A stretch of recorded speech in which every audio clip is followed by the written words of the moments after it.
how does Allah send salah upon me? In fact, how does Allah send salah upon Rasulullah sallallahu alaihi wasallam? What does it mean to say Allah sends salah, sends His prayers upon someone? And that's what I want to stick with for today's khutbah, inshaAllah ta'ala, so that the next time you hear the reward of Allah sending salah upon you, you know exactly what that means and how to connect it. And inshaAllah ta'ala, long for it and aspire towards it. Now, why now? Because last week we spoke about Inna lillahi wa inna ilayhi raji'un. The beautiful words, to Allah we belong and to Allah we return. The reward of which is أُولَٰئِكَ عَلَيْهِمْ صَلَوَاتٌ مِّن رَبِّهِمْ وَرَحْمَةٌ وَأُولَٰئِكَ هُمُ الْمُهْتَدُونَ. That verily those people who say, to Allah we belong and to Allah we return, as soon as a tragedy strikes them, upon them is the prayer of their Lord.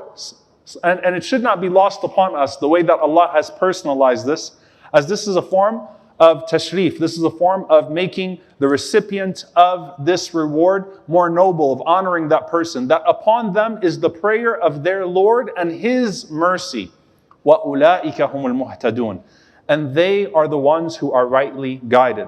Umar ibn al-Khattab radiallahu ta'ala anhu, since we've been in his seerah, it's only befitting that we mention his tafsir or his explanation of this verse. When he would read this verse, radiallahu ta'ala anhu, he would say, نِعْمَ الْعَدْلَانِ وَنِعْمَةِ الْعِلَاوَةِ.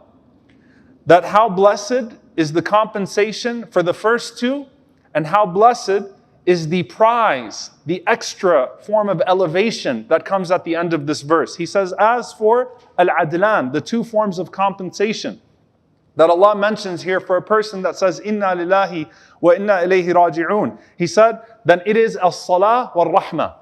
Allah's prayer upon the person and Allah's mercy upon the person. He says, as for al-ilawa, he said, but the gold here, the prize, the extra form of elevation, he says, that is al-hidayah. That is the guidance that Allah subhanahu wa ta'ala promises. Why? Because if Allah guides you, then that means Allah will enter you into paradise. Right? So in many places in the Quran where Allah mentions, Inna hadaynahu sabil, we have guided them to the two paths. As Ibn Abbas radiallahu ta'ala anhuma will mention that means the path of guidance and the destination of guidance, which is paradise. It carries a double meaning. When Allah speaks about guidance as a form of reward, it carries a double meaning. That you are blessed to have guidance in this life because you live a life of meaning and purpose. And the greater blessing is that the destination of guidance is paradise. May Allah subhanahu wa ta'ala make us from the inhabitants of Jannat al-Firdaus. Allahumma ameen. Now, in this specific context, salah means something very specific, and that is al-maghfirah. That is His forgiveness. And we actually take this from a hadith where the Prophet sallallahu alaihi wasallam was receiving the sadaqah, receiving the charity of various people. And Abdullah ibn Abi Awfa, radiallahu ta'ala anhuma, he says that when people would come to the Prophet sallallahu alaihi wasallam, he would say to them, as they brought their sadaqah to him, he would say, Allahumma salli alayk. How amazing would it be to hear that from the Prophet sallallahu alaihi wasallam? The Prophet sallallahu alaihi wasallam would say, may Allah send salah upon you. That was the way that he would receive people when they would bring their sadaqah to him sallallahu alaihi wasallam. We can't hear him say it to us, but that is a reward as well, that Allah sends His salah upon us.